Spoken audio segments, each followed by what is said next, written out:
नमस्कार। तुला राशि के लिए एक विशेष सूचना लेकर के इसलिए आया हूँ क्योंकि जब भी कोई ग्रह परिवर्तन होगा तो मेरी जिम्मेदारी है, उत्तरदायित्व है मेरा इस बात का कि आप लोगों को अवगत कराऊं।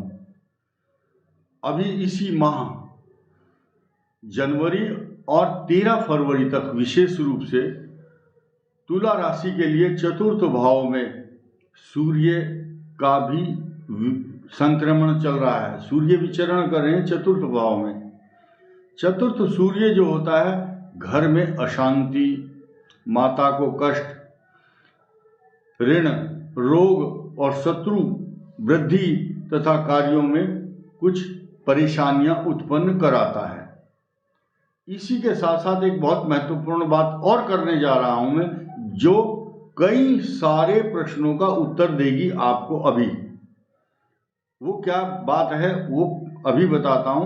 पहले आप सुनिए कि 13 फरवरी को सूर्य जब मकर से कुंभ राशि में आएंगे तो आपको कितनी बड़ी राहत मिलने जा रही है। जो लोग बेचैन, हैरान, परेशान थे, भटक रहे थे, उनका भटकाव कम होगा। पंचम भाव में सूर्य और शनि एक साथ होंगे तो जो उद्विग्नता, बेचैनी, तनाव, परेशानी है कुछ तो कम होगा, इसमें कोई संदेह नहीं है।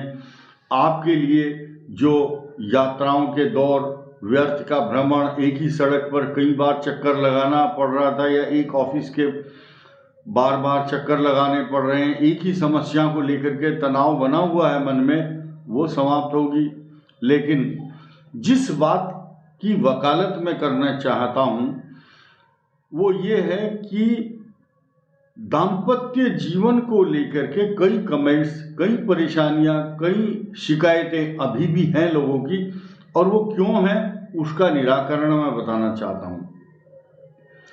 जब तुला राशि या तुला लग्न के लिए अष्टम भाव में मंगल है या मंगल की दृष्टि है या गोचर में अब चल रहा है, ऐसे लोगों के लिए दाम्पत्य जीवन में परेशानियां आएंगी, खास तौर से उनके जिनका जन्म लग्न में, कुंडली में बचपन से ही वेद शब्द आता है ज्योतिष में। अगर उनका ऑलरेडी इस प्रकार की प्लेनेटरी पोजीशन है तो दाम्पत्य जीवन बहुत खराब होने की संभावनाएं चल रही हैं।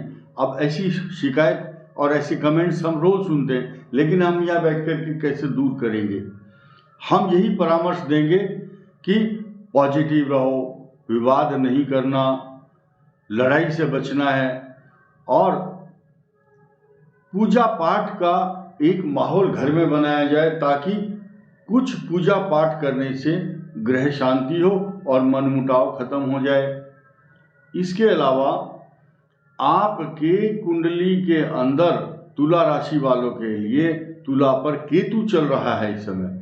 केतु रोग, परेशानी, चिंता, भ्रम तो पैदा करता ही है, साथ साथ अपने जीवन साथी को कष्ट और क्लेश उत्पन्न कराता है। इसके अलावा बहुत से लोग डर रहे हैं कि जब मेष राशि अर्थात केतु के लिए जो सप्तम भाव है उस पर शनि की दृष्टि है तो ये पॉजिटिव होगी। क्यों? क्योंकि शनि की राशि में भी मंगल उच्च राशि में होता है और बृहस्पति मेष राशि में आएंगे। गुरु चांडाल योग बनेगा लेकिन अधिपत्य बृहस्पति का होगा, इसीलिए राहु का दुष्प्रभाव भी कम होगा।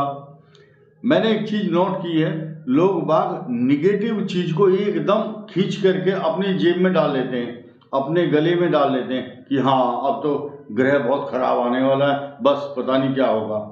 आपकी किस्मत को याद रखो, कोई छीन करके जेब में नहीं डाल सकता, कोई ग्रह आपको घर से बाहर नहीं निकालेगा। आपकी परेशानियां सब समाप्त हो जाएंगी आपके कॉन्फिडेंस के कारण। तो जो सूर्य का जो परिवर्तन है, राशि परिवर्तन चतुर्थ भाव से हट रहा है। चतुर्थ भाव ज्योतिष शास्त्र में सुख का माना गया है और शनि वहां शत्रु राशि में बैठा हुआ था तो अशांत कर रहा था, उस पर राहु की दृष्टि थी 10वीं। तो ये राज की बात है, अब हट जाएगा ये 13 तारीख को, फिर एक अच्छाई तो आएगी ही।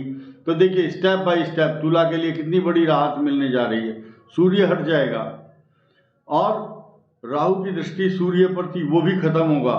फिर 12 मार्च को मंगल भी हटेगा और पॉजिटिव फिर अप्रैल में बृहस्पति मेष राशि में आएंगे तो तुला पर दृष्टि डालेंगे। तो सब अलग अलग इफेक्ट होंगे, अच्छे होंगे। तो पॉजिटिव की तरफ बढ़ो, सकारात्मक प्रभाव होंगे। ग्रह कब तक कष्ट देगा आपको, ग्रह भी थक जाएगा, आप नहीं थकोगे। कॉन्फिडेंस लाइए, मजबूती से आगे बढ़िए, आपके काम सब बनेंगे। मेरा काम झूठी दिलासा देना नहीं, बल्कि थोड़ी सी दिलासा मैं देता हूं और थोड़ा सा आप बढ़ो। 50% आपके काम एकदम बनने शुरू। भगवान से यही प्रार्थना है। और हम इसी शिवरात्रि पर तुला राशि वालों के लिए कुछ यज्ञ, हवन, पूजा पाठ जो भी करेंगे उसका पुण्य मेरे सब तुला राशि वाले भाइयों को प्राप्त हो, ऐसा संकल्प मैं करूंगा। तो एक बार और शुभकामनाएं। धन्यवाद, नमस्कार।